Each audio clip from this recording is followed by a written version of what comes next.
দেখো এতদিন কি হয়েছিল, আমরা কি দেখছিলাম, সব যোগ যোগ করছিলাম, তাই তো। আজকে এবার গুণ দেখব, গুণ কি করে হয়, কি করে সহজে গুণ করা যায়। কি আছে চ্যাপ্টারটার নাম কি দেওয়া রয়েছে, ব্যাঙ লাফানো দেখি। ব্যাঙ কিভাবে যায়, লাফি লাফি যায়, তাই তো। কিছুটা কিছুটা দূরে দূরে যে লাফি লাফিয়ে পড়ে, তাই তো। এবার যদি ব্যাঙের যাওয়ার রাস্তাটাকে একটা সোজা রাস্তা ধরে সেখানে একটা নির্দিষ্ট দূরত্ব হিসেবে 1 2 3 করে পরকে পর নাম্বার দিয়ে লেখা হয়, আর ব্যাঙটা যদি সে লাফি লাফি যায়, এখানে দেওয়া হচ্ছে 4 ঘর করে। যদি 4 ঘর করে লাফি লাফি যায়, তাহলে লাফি লাফি তো সে একবার লাফিয়ে থেমে যাবে না, লাফি লাফি কিছুটা দূর যাবে। কিছুটা দূর যাওয়ার পর মোট কতটা রাস্তা গেল বা কত ঘর গেল সেটা কিভাবে হিসাব করব। এখানে যেমন বলা আছে কি ব্যাঙ 4 ঘর করে লাফাচ্ছে, তাহলে 4 ঘর করে যখন একবার লাফাবে সে কতটা ঘর যাবে, 4টা ঘর যাবে। কারণ শুরু করছে কোথা থেকে, শূন্য থেকে, শূন্যর পর থেকে 4 ঘর, হাতে করে হিসাব করো, 1 2 3 4, তাহলে 4 ঘর গেল। যদি এটা হচ্ছে একবার লাফানোর জন্য, দুবার লাফানোর জন্য দুটো 4 ঘর, তাহলে আগে 4 ঘর লাফিয়েছিল, তারপর আবার 4 ঘর লাফালো, তাহলে কি হবে, আবার 4 ঘর, 4টা যোগ হয়ে যাবে, এটা কত হবে, 8 হলো। ঠিক আছে। যদি 3 বার লাফায় তাহলে 3টে 4-এর যোগ, তাহলে কত হবে দেখো। এইটা হিসাব করে একটা সহজ নিয়ম দেখো, দুটো 4-এর যোগ করতে 8 হয়েছিল, তাহলে তারপরে দুটো পর আর একটা যোগ করা হয়েছে, তাহলে আমরা 8-এর পর থেকে 4 গুণ নিলে আমি পেয়ে যাব। 8-এর পর থেকে 4 গুণ কত হবে, কত হবে 12, তাই তো। তুমি পরপর 3টা 4কেও যোগ করতে পারো, আর এইটা থেকে একটা যোগ করলে আমার কি হয়ে যাবে, তাড়াতাড়ি হয়ে যাবে, তাই তো। যদি 4 বার লাফাই তখন কি হবে, 4টা 4-এর যোগ হবে, তাই তো। 4টা 4-এর যোগ বলে কত হবে, আমার মোট কত হবে 16। এইভাবে যদি পরকে পর করতে যাই দেখো, আগের যে যোগফলটা এসছে তার সাথে আমাদের 4 যোগ হয়ে হয়ে যাবে, তাই তো। এবার এই যে এখন আছে 3টা কি 4টা, তোমাকে যদি 20টা 30টা করে দিয়ে দেয়, পরকে পর এরকম একই সংখ্যা 20টা 30টা করে অনেকগুলো সংখ্যা যোগ করতে দিয়ে দিল, তখন কি তুমি যদি গুণাই করো বা খাতায় একটা একটা করে যোগ করো, কি হবে, অনেক সময় যাবে, তাই তো। সময় আমাদের তখন অনেক বেশি লেগে যাবে। সেই জন্য সেটাকে আমরা তাড়াতাড়ি কিভাবে, খুব সহজে কিভাবে সেই যোগটাকে করব, কিভাবে করা যাবে। এখানে দেখো কত হয়েছে, 4, কবার লাফিয়েছিল, একবার, তাই একটা 4 আছে। এটাকে আমরা কিভাবে লিখতে পারি না,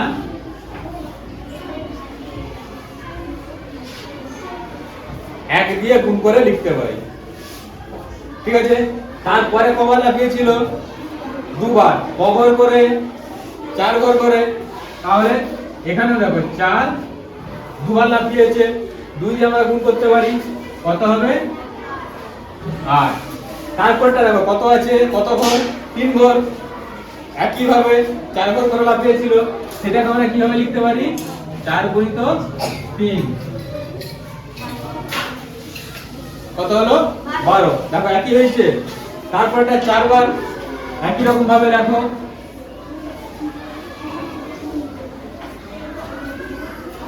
হলো। এইভাবে যদি প্রত্যেকবার যতবার লাফাবে ততবার যদি আমরা করি, প্রত্যেকবার পরকে পর এইভাবে একই রকম ভাবে বাড়তে থাকবে। যদি 5 হতো,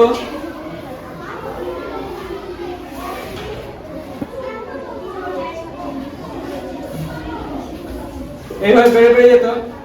এবার দেখো এইটা আমরা লিখলাম কিভাবে, এখানে দেখো এটা কি যোগ করা ছিল, এটা কি করা আছে, গুণ করা আছে, কিন্তু আমাদের যোগফল আর গুণফল একই বেরিয়েছে, তাই তো। তাহলে আমরা কি বলতে পারি, একই ধরনের সংখ্যা বারবার যোগ করার থেকে যদি আমরা গুণ করে দিই, সেটা আমাদের কি হয়ে যাবে, সহজে কম সময়ে একই উত্তর আসবে। তাহলে যোগ আর গুণ হচ্ছে কি না, একই পদ্ধতি বা সমপদ্ধতি। যোগ হচ্ছে একই সংখ্যা বারবার যোগ করার থেকে যদি আমরা সেটাকে গুণ আকারে লিখে দিই তাহলে আমাদের কি হয়ে যাবে, সেটা আমরা খুব সহজেই যোগটা করে নিতে পারবো গুণের সাহায্যে। এবার একই সংখ্যা কিভাবে লেখা হবে, যে সংখ্যাটাকে বারবার যোগ করা হবে সেই সংখ্যাটা প্রথমে লিখে দিবে, ঠিক আছে? তারপরে দেখবো কি কতবার যোগ করা হচ্ছে, যতবার যোগ করা হবে সেই সংখ্যাটাকে লেখা হবে গুণ আকারে পরে। মানে এখানে দেখো কোন সংখ্যাটাকে যোগ করা হয়েছে, এটা তুমি দেখো কোন সংখ্যাটাকে যোগ করা হয়েছে, 4 কে যোগ করা হয়েছে। দেখো 4 আমরা প্রথমে বস করে দিয়েছি, 4 কে কতবার যোগ করা হয়েছে, 3 বার। দেখো গুণ আকারে আমরা 3 লিখেছি, ঠিক আছে? এবার 4 কে 3 দিয়ে গুণ করলে কত পাবো, 12। দেখো এখানেও 12 আর এখানেও 12, তাহলে আমাদের ঠিকই আছে। এইভাবে আমরা যত বড়ই দিক না কেন, যত বেশি সংখ্যাই দিক না কেন, সহজে আমরা গুণ আকারে লিখে সেটাকে গুণটা আমরা করে দিতে পারি। এবার আর একটা জিনিস দেখো, এই দিকটা ছেড়ে দাও, এখন এই দিকটাকে দেখো। এই যে পরকে পর লিখেছি এটা কিসের মতো দেখাচ্ছে বলো তো? এইরকম ভাবে কিন্তু আগে আমরা করেছি, এটা কিসের মতো দেখাচ্ছে বলো? হ্যাঁ, কে বলতে পারবে? বলো কিসের মতো? এইটা দেখাচ্ছে নামতার মতো। আমরা ছোটবেলায় ধারাবাহিক নামতা পড়েছি তো, সেখানে 1 এর ঘরে, 2 এর ঘরে, 3 এর ঘরে, 4 এর ঘরে করে এক একটা করে ঘর করা থাকতো, তাই তো? সেই ঘরগুলো দেখে দেখে আমরা কি করেছি, তখন শুধু মুখস্থ করে নিয়েছি, তাই তো? মুখস্থ করে মনে রেখেছি। কিন্তু সেইটা এসেছে কিভাবে? ওখানে যে লেখা ছিল সেটা তো একটা কোনো নিয়মে আসতে হয়েছে। সেইটা এসেছে কিভাবে? সেইটা এসেছে এইভাবে। সেখানে কত দূর দেওয়া ছিল, 1 থেকে 10 পর্যন্ত, তাই তো?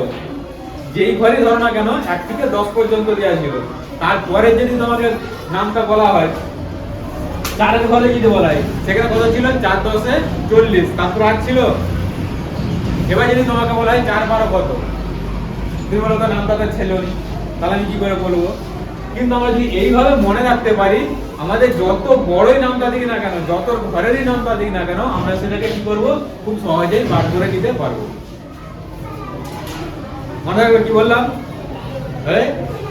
সেখানে আমরা 10 পর্যন্ত পড়েছি, তারপরের গুলো যেটা আমাদেরকে বার করতে দেয় বা তারপরের ঘরের নামটা অঙ্ক করতে গেলে নামটা লাগবেই, তারপরের ঘরের নামটা গুলো আমাদের যখন বার করতে হবে, তখন আমরা যদি এই পদ্ধতিতে করি তখন কি করবো, আমরা যত বড় নামটাই দিক আমরা খুব সহজেই সেটাকে বার করে নিতে পারবো, ঠিক আছে?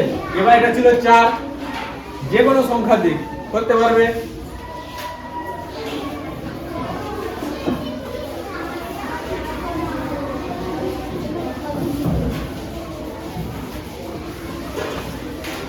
কত ঘর দেখাবো, 3।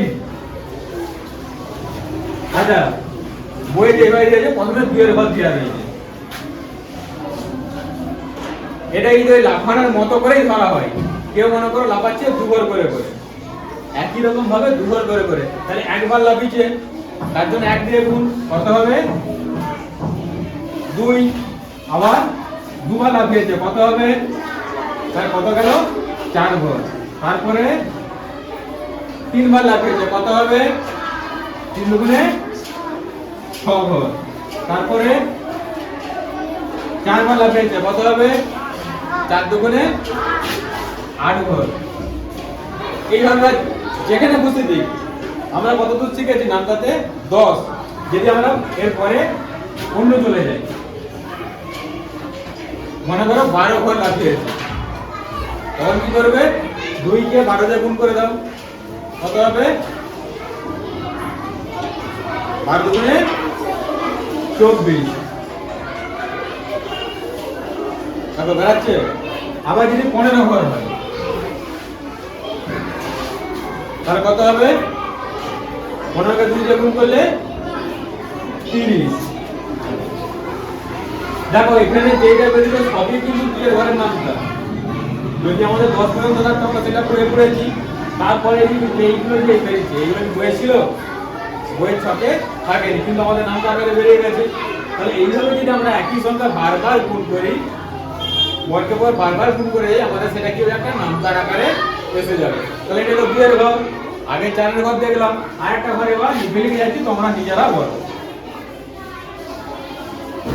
যদি 5 এর ঘর ধরা হয় কত হবে?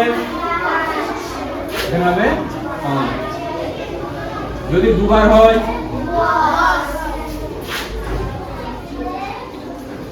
3 বার, 4 বার 20,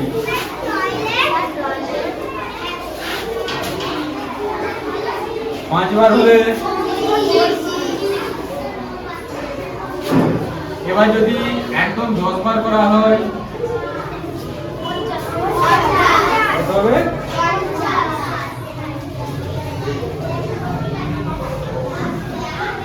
যদি 11 বার করা হয়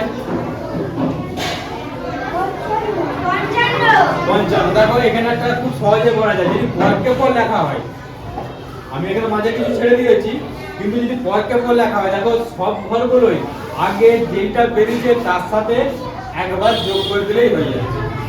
এইটাতে যেমন 3, তারপরে কত ছিল 4, 3 এর ক্ষেত্রে কত বেরিয়েছিল 15, 4 এর ক্ষেত্রে এবার 15 সাথে যদি আমরা 5 যোগ করে দিই কত হচ্ছে 20।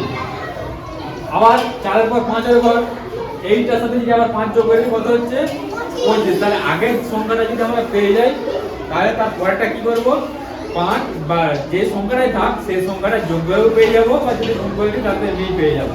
তাহলে এখানে 11 বার হলে কত হবে? 5 কে 11 বার হলে কত হবে? 55। 12 হলে 60। দেখো 5 কে 12 দিয়ে গুণ করে করতে পারি, বা যেহেতু 55 ছিল আর এখানে 5, 55 সাথে 5 যোগ করে করতে পারি। তাহলে বোঝা গেল কি হয়ে গেল?